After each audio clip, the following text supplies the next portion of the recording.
Maswerteng gabi po mga ka-STL. Narito na po ang resulta ng STL Bulacan para sa araw na to, 3rd draw, November 26, 2025.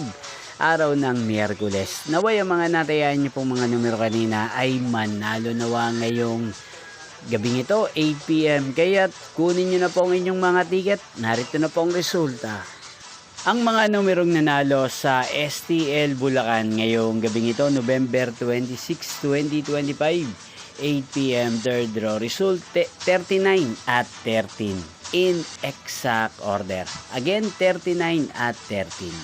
At ngayong gabing ito sa STL Bulacan, natin pong i-shoutout ang lagi din pong nanonood sa channel na to, si Ate Monet ng Bulacan. Shoutout po sa inyo, Ate Monet. Sana po ay nasa maayos kayong kalagayan. At sa lahat po ng mga taga Bulacan, shoutout po sa inyo. Inyo pong napanood ang resulta ng STL Bulacan. Magkita-kita pong muli tayo bukas ng alas 11 ng umaga. Thank you for watching.